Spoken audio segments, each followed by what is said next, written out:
Heart beat scan ఒక్క second లోనే world class 640 slide CT scan ఇప్పుడు మీ విస్టా ఇమేజింగ్ బంజారా హిల్స్ లో.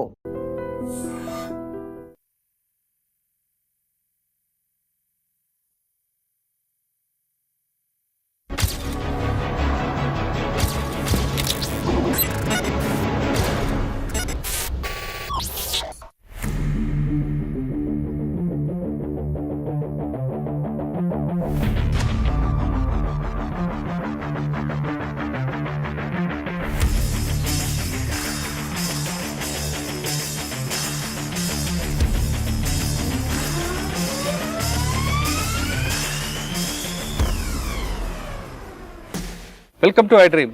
ప్రస్తుతం మనం బీజాపూర్ జిల్లా ఇద్దరు పెద్ద వ్యక్తులు తీశారు. ఒకరు గణపతి దాదా, రెండు బిఆర్ దాదా. వాళ్ళతో మీకున్న పరిచయం ఎలాగుంది, అసలు పార్టీ మీద మీకున్న ఒపీనియన్? उस समय जब हम लोग बचपन में पले बढ़ रहे थे तो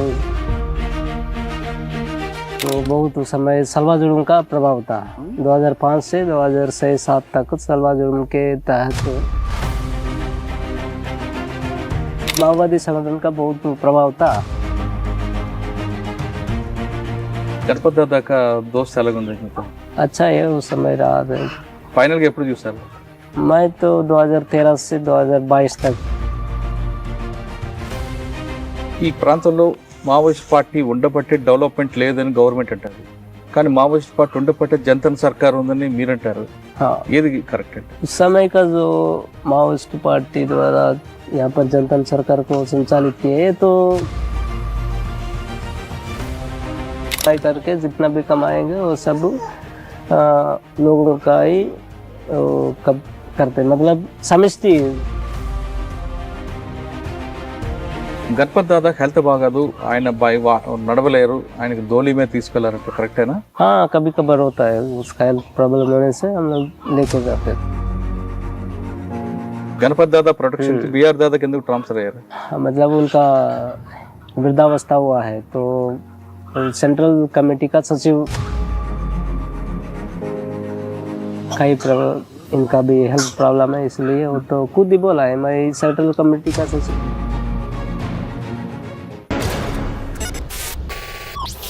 వెల్కమ్ టు ఐ డ్రీమ్. ప్రస్తుతం మనం బీజాపూర్ జిల్లాలో చిన్నబట్టివాడ అనే గ్రామంలో ఉన్నాం. ఇది ఒకప్పుడు జనతా సర్కార్ పూర్తిగా పట్టుని ప్రాంతం. అంతేకాకుండా ఇక్కడ 2 కిలోమీటర్ వెనక్కి వెళ్తే ఇడ్మా ఊరు వస్తుంది. ఈ ప్రాంతంలో మావోయిస్టు పార్టీ ఒక సామ్రాజ్యం నడిపింది. అందులో భాగంగా ఈ బట్టివాడ గ్రామంలో బాబు అనే ఒక అబ్బాయి ఉన్నారు. బాబు అంటే సామాన్యమైన మావోయిస్టు కాదు. ఆయన గణపతి గారికి, అదేవిధంగా బిఆర్ దాదా బసవరాజు వారికి ఇద్దరు గన్మెన్గా పనిచేశారు. ఈ గ్రామం నుంచి ఆయన వెళ్ళి కొంతకాలం పనిచేసిన తర్వాత ఆయన సరెండర్ అయిపోయారు. అసలు వాళ్ళిద్దరికి ఎందుకు వెళ్ళారు, ఆయన ఈ గన్మెన్ ఉన్న తర్వాత ఈ బయటకు వచ్చిన తర్వాత బిఆర్ దాదా గారు చనిపోవడం, అసలు ఏం జరిగింది, ఒకప్పుడు మావోయిస్ట్ పార్టీ ఉన్నప్పుడు ఎలా ఉండేది, ఇప్పుడు పూర్తిగా క్యాంపులు వచ్చిన తర్వాత ఎలా ఉందనే విషయాన్ని బాబు నడి తెలుసుకున్నాం. బాబు నమస్తే. నమస్తే సార్. గ్రామం చిన్నబట్టివాడ గ్రామం ఒకప్పుడు ఎలాగుండేది, పార్టీ ఉన్నప్పుడు ఎలాగుంది, పార్టీ బయటకు వచ్చాక ఎలాగుంది, జనతా సర్కార్ పనిచేస్తున్నప్పుడు ఈ చెరువులు ఆశ్రమాలు ఎలాగుండేవి? మీరు ఇద్దరు పెద్ద వ్యక్తులు తీశారు. ఒకరు గణపతి దాదా, రెండు బిఆర్ దాదా. వాళ్ళతో మీకున్న పరిచయం ఎలాగుంది, అసలు పార్టీ మీద మీకున్న ఒపీనియన్? उस समय जब हम लोग बचपन में पले बढ़ रहे थे तो इस क्षेत्र में जैसे कि दक्षिण बस्तर बोलते हैं इसमें, तो बहुत उस समय सलवा जुर्म का प्रभाव था. 2005 से 2006-07 तक सलवा जुर्म के तहत इस क्षेत्र के कई घरों को, कई गांवों को जला दिए पुलिस ने और महिलाओं पर अत्याचार और कई तरह का अन्य शोषण जुर्म किए हैं. इस वजह से फिर संगठन का जो माओवादी संगठन का बहुत प्रभाव था, तो सभी युवक युवती संगठन में ही जाने के प्रभावित हुए. इसलिए ऐसी ही हम लोग भी फिर यहाँ पर जनता सरकार आश्रम करके खोले थे, उसमें थोड़ा बहुत शिक्षित होकर फिर संगठन में चले गए. फिर वहाँ जाके कई अन्य प्रकार का काम करते हुए फिर मेरा कंपनी नंबर 7 में तबादला हुआ. फिर मैं 2013 से 2024-25 तक कंपनी नंबर 7 के मेंबर के रूप में ही रहा हूँ. वहाँ पर जो central committee protection team company है, हम लोग उसका सुरक्षा देते थे. ఓకే, సెంట్రల్ కమిటీ ప్రొడక్షన్ టీంకి వెళ్ళక ముందు అసలు మావోయిజం గురించి ఐడియా ఉందా? हाँ, माओइज्म गुరించి इस क्षेत्र में जब से संगठन आए तब से जो माओवादी विचारधारा के साथ ही राजनीति फैलाना है लोगों को, यानी जिस हिसाब से संगठन को बढ़ाना और ये सब करने के लिए जो माओ बताए गए रूल्स, गुरिल्ला युद्ध और दीर्घकालीन जन युद्ध का पॉलिटिक्स से लोगों को एकत्रित करना और लड़ाई में भर्ती करना, इस हिसाब से हमको सिखाया गया। జంతర్ సర్కార్ ముందు సల్వార్ జుడుం हाँ, దాని ఇంపాక్ట్ ఎక్కడ ఉండేది ఇక్కడ ఎక్కువ? इफेक्ट సల్వార్ జుడుం యొక్క ప్రభావం ఉంది అక్కడ? हाँ बहुत प्रभाव है सलवार जुलूम का। ఏం చేసేవారు వాళ్ళు? मैं जब भी बताया ना, बहुत घरों को जलाए। हमारे गांव में तो नहीं पहुंचा, लेकिन अगल बगल गांव में इधर भी पहुंचेगा करके बहुत लोग तो उस समय भयभीत हुए थे कि हमको भी आके मारेंगे, पीटेंगे। जैसे कि चाकू से मारना या तो भगा भगा कर तीर धनुष से मारना, ऐसे करते थे जुलूम वाले। इसका नेतृत्व खरमा द्वारा कराए थे कांग्रेस वाले। उस हिसाब से लोग बहुत ప్రొటెక్షన్ టీంకి వెళ్ళావు. ప్రొటెక్షన్ టీంకి వెళ్ళాక సెంట్రల్ కమిటీలు ఎవరికి ప్రొటెక్షన్ చేస్తాం? वो प्रोटेक्शन कंपनी में हम लोग वही सेंट्रल कमेटी का चीफ जो महासचिव रहते थे पहले, गणपति दा, और उसके बाद बसवारा जो, उसके साथ हम लोग रहे। అంటే ప్రొటెక్షన్ టీంకి వెళ్ళేటప్పుడు మీకు ఫైరింగ్ అది నేర్పారా మీకు పార్టీ? हाँ, हम लोग प्रशिक्षण लेते थे, लेकिन कहीं एम्बुश वगैरह में हम लोग शामिल नहीं होते थे, क्योंकि वो सीसी प्रोटेक्शन को ही, उन्हीं को ही सुरक्षा देते थे बस। बाकी कंपनी जैसे कई कंपनियां आते हैं ना और बटालियन, ये मन सब एम्बुश करना और पुलिस का जो भी जानकारियों को प्राप्त करना, उन पर अटैक करना, ये सब करते थे। लेकिन हम केवल सुरक्षा, उनको बचाना। अगर पुलिस का कहीं सूचना मिले तो फिर वहाँ से दूसरी जगह उनको चेंज करते रहता है ऐसा। సాధారణ సెంట్రల్ కమిటీకి ఎన్ని లేయర్స్ ఉంటాయి, బందోబస్తు ఉంటుంది? हाँ, हम लोग एक कंपनी के तौर पर ही रहे हैं। हमको कितना मेंबर है? 60-70 उस समय थे, और धीरे धीरे 50 हम लोग 2022-2023 तक 50 संख्या में ही रहे हैं। అంటే గణపతి దాదా का 50 मेंबर का है ना, हाँ, और बस बीआर दादा का? नहीं, एक ही कंपनी में रहते। हाँ.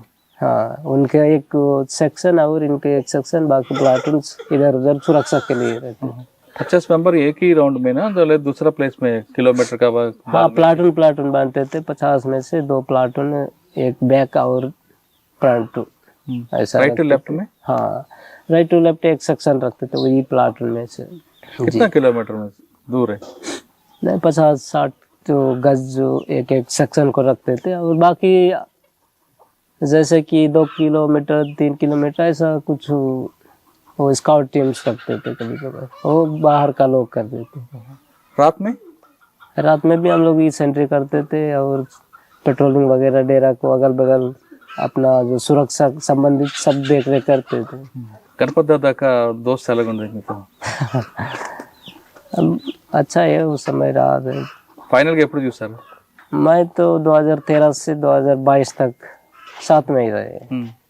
तो रहते समय मैं उसका प्रत्येक बॉडीगार्ड के रूप में भी रहा हूँ और हेल्थ का भी देख रेख करता रहा हूँ। సెంట్రల్ కమిటీ మీటింగ్ అయినప్పుడు ప్రొటెక్షన్ టీం ఉంటుందా లేదా దూరంగా ఉంటారా? కొద్దిగా దూరం ఉంటుంది. కానీ వాళ్ళు ఏం మాట్లాడుతారో వినరు మీరు? అట్లా లేదు. ఒక పార్టీ ఇక్కడ నుండి ఇంకో మూవ్మెంట్కి వెళ్ళాలనుకో, పార్టీ అంతా కూడా మూవ్ అవుతుందా? మీ ప్రొటెక్షన్ టీం అంతా మూవ్ అవుతుందా? हाँ, कहीं भी जाना है तो यहाँ से ट्रांसफर होके, मतलब डेरा बदल करके जाना है तो फिर सब लोग एक कंपनी, एक प्लाटून को पहले भेजना, उसके बाद फिर नेक्स्ट हेडक्वार्टर को रखना, फिर तीसरा प्लाटून बैक रहेगा ऐसा। ఈ ప్రాంతంలో మావోయిస్ట్ పార్టీ ఉండబట్టే డెవలప్మెంట్ లేదని గవర్నమెంట్ అంటారు, కానీ మావోయిస్ట్ పార్టీ ఉండబట్టే జనతా సర్కార్ ఉందని మీరంటారు. हाँ, ఏది కరెక్ట్ అంటారు? उस समय का जो माओइस्ट पार्टी द्वारा यहाँ पर जनता सरकार को संचालित किया है तो बहुत अच्छा है, क्योंकि लोग खुद स्वावलंबन विकास बोलते हैं, खुद कमाई करके जितना भी कमाएंगे वो सब लोगों का ही करते, मतलब समझती सोच विचार हम लोग बढ़ाए थे।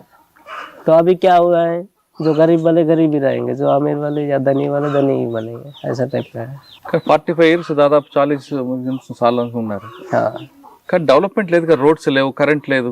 हाँ, ये इसमें थोड़ा हम लोग भी चूक हुए, पार्टी द्वारा चूक हुए। रोड आना चाहिए और स्वास्थ्य केंद्र ऐसा टाइप का कुछ स्कूल शिक्षा संबंधित खुलना चाहिए था, लेकिन उस समय क्या है कि इस तरह का रोड सब निर्माण करने से ना पार्टी आने के लिए संभव नहीं है। जल्दी पुलिस को सूचना मिल जाएगा, फिर पार्टी पर हमला बढ़ेगा, इस टाइप का होकर। కానీ ఇప్పుడు మీరు వెళ్ళిపోయిన తర్వాత క్యాంపులు వచ్చిన తర్వాత రోడ్స్ వేస్తున్నారు, డెవలప్మెంట్ అవుతుంది కదా? हाँ, ये तो हो रहा है, लेकिन कुछ विनाश के साथ भी। వినాశం సార్. हाँ, मतलब हमारा खेतों का जमीन भी जा रहा है, बड़ा बड़ा रोड बना रहे हैं, और धीरे धीरे हम लोगों का क्या होगा, इस जमीन का तो पट्टा नहीं है, कुछ भी नहीं है। इसी सब जो देखने से ना सरकार फिर कब्जा भी कर सकती है, क्योंकि फिर लड़ने वाला कोई नहीं रहेगा, आसानी से हड़प लाएंगे। గణపతి దాదాకి హెల్త్ బాగాదు, ఆయన నడవలేరు, ఆయనకి డోలీ మీద తీసుకెళ్లారట, కరెక్టేనా? हाँ, कभी कभार होता है, उसका हेल्थ प्रॉब्लम होने से हम लोग लेके जाते మరి थे। ప్రొటెక్షన్ టీం కూడా మూవ్ అవుతుంటుంది ఆయనతో? हाँ, ఆయన డోలీలోనా? प्रचार बनाते थे, उसमें बिठा के लेके जाते थे, 1-2 घंटा चलना बस। ఆయన ఎలా ఉంటారు ఆయన చూడడానికి? दुबला पतला आदमी है, लेकिन तेज दिमाग रहता है, और తెలుగా హిందీ ఏం మాట్లాడుతుంటారు? हिंदी तेलुगु और इंग्लिश भी बोलता है, लेकिन यहाँ पर बोलने वाला कोई नहीं रहता है ना। గణపతి దాదా ప్రొటెక్షన్ బీఆర్ దాదాకి ఎందుకు ట్రాన్స్ఫర్ అయ్యారు, బదిలీ? हाँ, मतलब उनका वृद्धावस्था हुआ है, तो सेंट्रल कमेटी का सचिव इस सब से काम नहीं कर सकता है, तो किसी का भी जो 70-80 साल के बाद जो दिमाग भी ठीक काम नहीं करे, और कई इनका भी हेल्थ प्रॉब्लम है, इसलिए वो तो खुद ही बोला है, मैं सेंट्रल कमेटी का सचिव के रूप में मैं काम नहीं कर सकता हूँ, इसलिए मेरे जगह में फिर किसी को लेना है, ऐसा टाइप का उनका प्रपोजल होगा शायद। इसका बारे में हमको तो उच्च स्तर का नेता है ना, ज़्यादा पता नहीं होता है। हमको नॉर्मली बताया कि उसका हेल्थ प्रॉब्लम है, इसलिए हम लोग नया सचिव को चुन रहे हैं। బీఆర్ దాదా ఎంత పనిచేస్తారు? BR दादा 2018 से 2022, 2024 तक हम लोग साथ ही रहे। ఏంటి ఆయనతో మీకు ఎలాగుంది ఫ్రెండ్షిప్ ఎలాగ? हाँ, हर समय वो तो अच्छा ही बात करता है, रोज सुबह कहाँ पे कैसे रहते बीआर होती दादा है। इससे? हाँ, बीआर दादा हम लोग अबूझ मार्ग में। अबूझ मार्ग में? हाँ, ज्यादातर उधर ही रहे। अच्छा वाला है ना? हाँ, अच्छा है, बहुत अच्छा है। लेकिन हम लोग अभी बहुत अच्छा बोलने से हम पर पुलिस भी बोलेगा ना, क्यों इस तरह तारीफ कर रहे हैं, ऐसा टाइप का। पहले बार भी मेरा ऐसा इंटरव्यू हुआ था, फिर पुलिस भी मुझ पर कई तरह का आरोप लगा रहे थे, ऐसा होता है, इसलिए ज्यादा नहीं बोल पाएंगे उनके जो भी कर्तव्य है उनके बारे में। మీరు ఎవరి మీద అటాక్ చేశారు? पुलिस पर वही तो अपना सिद्धांत बोलता है कि जो गुरिल्ला युद्ध तंत्र बोलता है कि आपके दुश्मन को आप किसी भी तरह का कार्यनीति उपयोग करके मार डालना, यानी हमारा जो लड़ाई है माओइज्म, मार्क्सिज्म लेनिनिज्म माओइज्म से शुरू होकर ये पुलिस से नहीं, लेकिन ये व्यवस्था से खिलाफ है, व्यवस्था को समाप्त करना, ये व्यवस्था हमको नहीं चाहिए। अगर ये व्यवस्था कब तक रहेगा, तब तक लोगों का शोषण, जुल्म और लूटपाट रहेगा। अगर कोई चाहे कोई भी सरकार आए, लेकिन उसमें कोई फर्क नहीं है, कोई भी सरकार आने से लोगों को इस तरह का ये करेगी। कितना अटैक है अभी काम में? हम तो मैं खुद तो अटैक में कहीं शामिल नहीं हुआ, लेकिन पार्टी द्वारा जो अलग अलग बटालियन द्वारा, कंपनीज द्वारा अलग अलग क्षेत्र में किए गए अटैक्स तो बहुत है, आप लोगों को भी मालूम ही है, जैसे कि उरपाल मेटा है, मुकरम, इधर का जो जीरागुड़ा का और भट्टीगुड़ा का, ये सब घटनाएं बहुत हैं।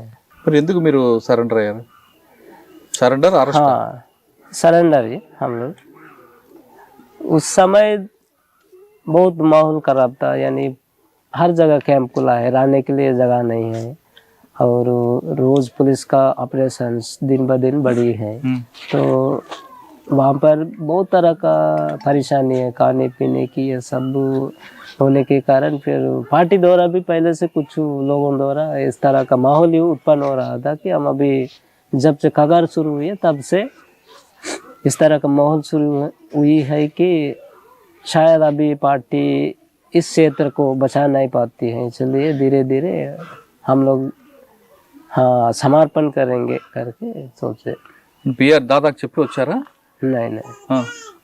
हम लोग नहीं बोले, मतलब मैं 2024 में वहाँ से ट्रांसफ़र हुए थे, मतलब दूसरा एरिया में गए थे, मेरा हेल्थ प्रॉब्लम भी था, तो मैं इस कंपनी में नहीं रह सकता हूँ करके बताए, तो ठीक है आपको तबादला करेंगे। फिर धीरे धीरे अगर दमन के सबसे अगर रहने की कई जगह भी नहीं है तो क्या करेंगे, धीरे धीरे हम लोग सिकुड़ता जा रहा है क्षेत्र, मौका मिले तो कोई बाहर भी जा सकता है, ऐसा रहता बताए। हाँ మీరు బయటకు వచ్చిన తర్వాత हाँ బిఆర్ దాదా ఎన్కౌంటర్ అవుతుంది, हाँ మీకు ఎలా అనిపించింది? हुआ तो दुख, लेकिन क्या करेंगे, वो पुलिस का मामला है। उनके द्वारा हम रहते वक्त भी कई बार हम पर गिरा हुए थे, लेकिन हम वहाँ से भाई कई बार निकाल चुके हैं। బయటకు వచ్చి 1 ఇయర్ అయిందా? हाँ 1 साल में బయట బాహర్ है। 2025 मई महीने में हम लोग आए बैठ। अभी क्या काम करे? अभी तो घर में ही सर, खेती कमाया और घर का काम संभालना, यही काम है। मार्च 31 आ रहे नियर बाय। हाँ 30 ఆపరేషన్ కగారు బంద్ అవుతుంది, हाँ डेडलाइन। డెడ్ లైన్ हाँ తర్వాత బాగుంది, ఇప్పుడు బాగుంటుంది, తర్వాత కూడా మావోయిజం వస్తుంది, ఇక్కడ క్లోజ్ అవుతుంది। क्या पता, वैचारिक रूप से तो कुछ माहौल रहेगा ही, लेकिन हथियारबद्ध रूप से शायद ये संभव है सर। ఆపరేషన్ మార్చ్ 31 తర్వాత మావోయిజం ఉంటుందా, కొలాప్స్ అవుతుందా, క్లోజ్ అవుతుందా? क्लोज तो नहीं बोल सकते, जब तक ये सरकार का जो भी रहेगा तब तक रहेगा ही, अलग अलग रूप में। जैसे हथियारबद्ध रूप से हम लोग अभी तक रहे ना, संगठन में हथियार पकड़ के और पुलिस को मारना, ये सब किए, इस रूप से शायद नहीं रहेगा। लेकिन सोच विचार में जो लोगों के बीच में उतने समय से उनका प्रभाव था, तो कुछ हद तक रहेगा ही। उसी हिसाब से फिर उसको फिर कानूनी रूप से भी बदल कर उसका जो सोच विचार को कुछ उसमें शामिल करा सकते हैं, जो संघर्ष में। ये मेरा ख्याल है। డెడ్ లైన్ తర్వాత కూడా మావోయిజం కొనసాగుతుంది అంటున్నారు బాబు. ఆయన చెప్తున్నట్లుగా ఇప్పుడు కూడా కొన్ని దగ్గర అరాచకాలు ఉన్నాయి, అవన్నీ కానీ తగ్గితే అప్పుడు మావోయిజం ఏం తగ్గుతా తప్ప, లేదా మార్క్సిజం, లెనినిజం, మావోయిజం అని కూడా ఎప్పుడు ఉంటాయన్నది బాబు యొక్క అభిప్రాయం. ఇది ఈ వారం బాబుతో ఇంటర్వ్యూ, వచ్చే వారం మరో గెస్ట్తో మళ్ళీ కలుద్దాం. అంతవరకు నమస్తే. Thank you Babu, thank you.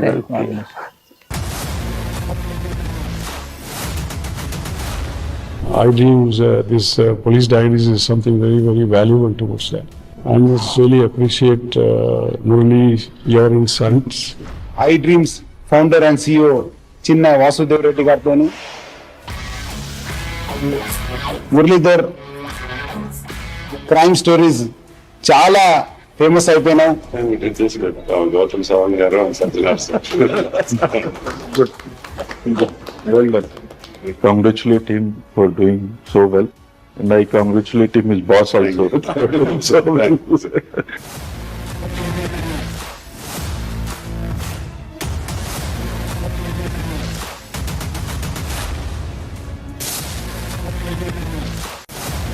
Thank you.